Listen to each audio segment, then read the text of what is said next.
നന്നായി, ഏതായാലും നമ്മൾ തമ്മിൽ പരിചയപ്പെടാൻ സാധിച്ചല്ലോ. ചെറുപ്പത്തിൽ ഞാൻ കുറെ നാൾ ഡാൻസ് പഠിച്ചതാ, പിന്നെ മുടങ്ങി. കണ്ടിന്യൂ ചെയ്യണമെന്നുണ്ടായിരുന്നു. ഹോസ്റ്റലിൽ നിന്ന് പഠിക്കാൻ തുടങ്ങി, ഫ്രണ്ട്സും കമ്പനിയൊക്കെ ആയപ്പോ പിന്നെ സമയം കിട്ടിയില്ല. ഞാൻ ഇവിടെ ചേർന്നിട്ട് 1 വർഷമേ ആയിട്ടുള്ളൂ. ഞങ്ങൾ കോട്ടയത്തായിരുന്നു. എന്റെ മമ്മിക്ക് ഡാൻസ് കുറച്ചൊക്കെ അറിയാം. മമ്മി എന്നെ സ്റ്റെപ്പൊക്കെ പഠിപ്പിച്ചത്. ഇവിടുത്തെ മിമിക്സ് ട്രൂപ്പിലുള്ളവരൊക്കെ മഹാവഷളന്മാരാണല്ലേ? അതെന്താ അങ്ങനെ ചോദിച്ചത്? ഒരു സാബു ഉണ്ടല്ലോ, ബോറൻ. ഞാൻ വന്ന ഫസ്റ്റ് ഡേ തന്നെ തുടങ്ങി വായ്നോട്ടം. പിന്നെ ഒരു തരം ഷൈനിങ്ങും വളിച്ച ജോക്സും, ശബ്ദം മാറ്റി വീട്ടിലേക്ക് ഫോൺ ചെയ്യലും. ശല്യമായപ്പോ ഞാൻ എന്റെ ബ്രദേഴ്സിനോട് പറഞ്ഞു. അയ്യോ, സാബു? ആ ഗ്രൂപ്പിലെ നല്ലവര് സാബു ഉണ്ണിയാ. സാബു LLB സ്റ്റുഡന്റാ. പിന്നൊരു ജിമ്മിയുണ്ട്, പുള്ളി ആളൊരു വിളഞ്ഞ വിത്താ. സന്ധ്യ ബ്രദേഴ്സിനോട് പറയേണ്ടിയില്ലായിരുന്നു. സാബുവിന് സന്ധ്യയോടെന്താ ഇഷ്ടം തോന്നി കാണും. പിന്നെ ഇഷ്ടം, എനിക്കങ്ങ് ദേഷ്യം വന്നു. ലതയാണെങ്കിലും പറഞ്ഞു പോവും. അത്രയ്ക്ക് വൃത്തിയോടെയുള്ള ഫോണിലൂടെ പറഞ്ഞത്. ഞാനും വിട്ടില്ല, നല്ലത് കൊടുത്തിട്ടുണ്ട്. അതെ, എനിക്കിട്ട് 2 കിട്ടി, അതിന് തിരിച്ചു കൊടുത്തിട്ടുണ്ട്. അവളിപ്പോ ചേട്ടന്മാർക്ക് ചൂട് പിടിച്ചു കൊടുക്കുന്നുണ്ടാവും. ഹോ, ഇങ്ങനെയൊക്കെ സംഭവിച്ചത് എനിക്കറിയില്ലായിരുന്നു. മിക്കവാറും എല്ലാ പ്രേമത്തിന്റെ ആരംഭം ഇങ്ങനെയൊക്കെ ആയിരിക്കും. പിന്നെ നമ്മുടെ ഇതില് വില്ലന്മാരൊന്നും ഇല്ലായിരുന്നോണ്ട് സ്റ്റാർട്ടിംഗ് ട്രബിൾ ഒന്നും ഉണ്ടായിരുന്നില്ല. Everything was smooth for us, അല്ലേ? ആദ്യം അവർ നിന്നെ തല്ലി, നമ്മൾ അവരെ തിരിച്ചു തല്ലി. ഇപ്പൊ സംഭവം ഡ്രോ. പക്ഷെ ബോൾ ഇപ്പോഴും കോർട്ടിന് പുറത്താണ്. ബോളോ? ബോൾ മീൻസ് സന്ധ്യ.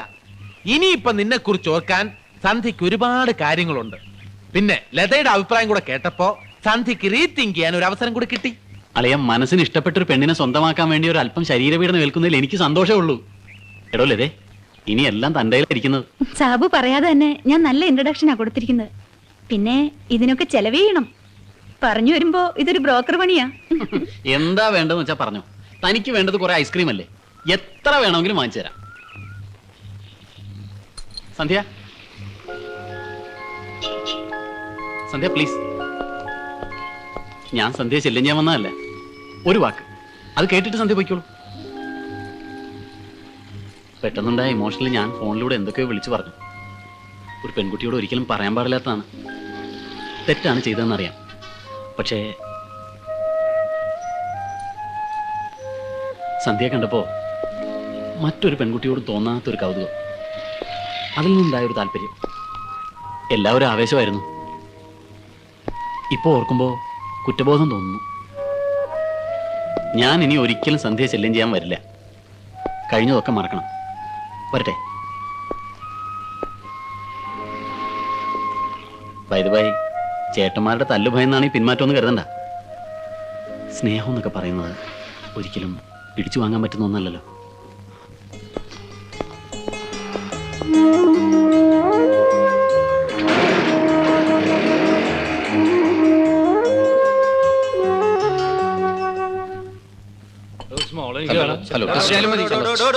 പ്രോഗ്രാം തുടങ്ങേണ്ട സമയമായി. ആൾക്കാർ ബഹളം കൂട്ടിക്കൊണ്ടിരിക്കുക. താൻ എന്തോട് തലയിൽ തുള്ളിക്കൊണ്ടിരിക്കുന്നത്?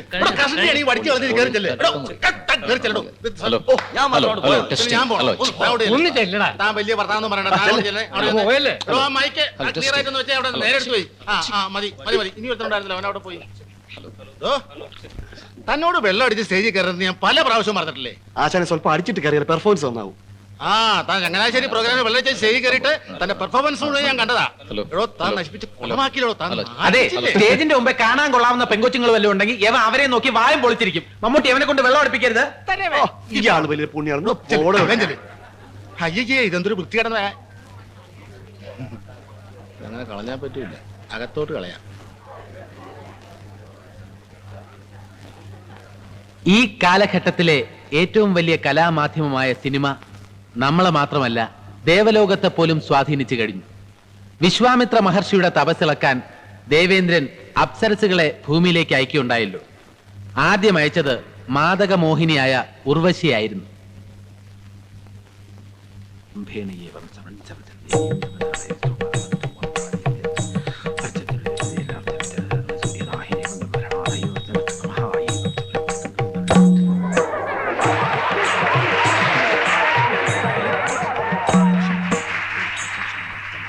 കരിങ്കലാണോ?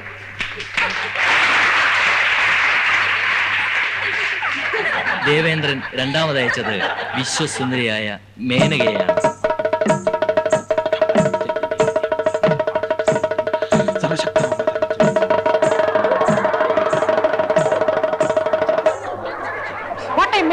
This is a dead body. Urvashi വന്നിട്ടും മേനക വന്നിട്ടും വിശ്വാമിത്രന്റെ തപസ്സിളകിയില്ല. അവസാനം ഇന്ത്യൻ സിനിമയുടെ തന്നെ തപസ്സിളക്കിയ സാക്ഷാൽ സിൽക്ക് സ്മിതയെയാണ് ദേവേന്ദ്രൻ വിശ്വാമിത്രന്റെ തപസ്സിളക്കാൻ അയച്ചത്.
അടുത്ത ഇനം മലയാള സിനിമയിലെ സൂപ്പർ താരമായ മമ്മൂട്ടിയുടെ ശബ്ദവും ഭാവവും ശ്രദ്ധിക്കുക.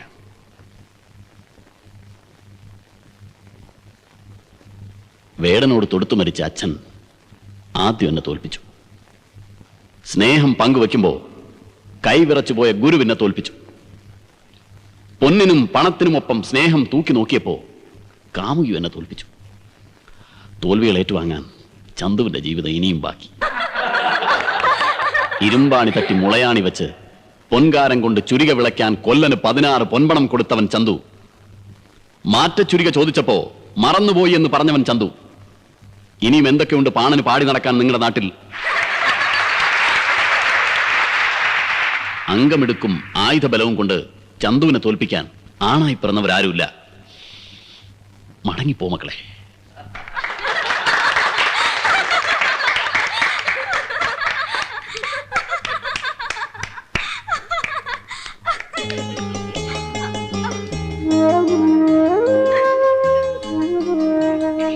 ഇനി നമുക്ക് പൂരപ്പറമ്പിലേക്ക് ഒന്ന് കടന്നു ചെല്ലാം.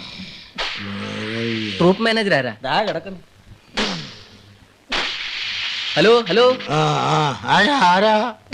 ട്രൂപ്പ് മാനേജർ അല്ലേ? അതെ, എന്താ സംശയം? സംശയം വല്ലതും ഉണ്ടെങ്കിൽ ദേ ഈ ബാഗിലോട്ട് നോക്കിയാൽ. ഫെബ്രുവരി ഞങ്ങൾക്ക് ഒരു പരിപാടി ബുക്ക് ചെയ്യണം. ഫെബ്രുവരി ഭയങ്കര പ്രശ്നമാണ്. ഏതൊക്കെ ദിവസങ്ങളാണ്? ഫെബ്രുവരി അതായത് ജനുവരി 1, 2, 3, 4, 5 ഇല്ല. 6-ാം തീയതി ഇല്ല. പിന്നെ ആകെയുള്ളൊരു ദിവസം ഫെബ്രുവരി 29-ാം തീയതി കഴിഞ്ഞു. ഫെബ്രുവരി 29-ാം തീയതി ഇയാൾക്ക് കള്ള ഒരു വെളിവില്ല. നമുക്ക് അച്ഛനെ കാണാം. ഞാൻ പോടോ, അച്ഛനെ കാണോ ചെമ്മാച്ചനെ കാണോ, ഇവരില്ലെങ്കിൽ ചുമ്മാച്ചനെ കണ്ടോ, എനിക്കെന്താ പ്രശ്നം? ഓ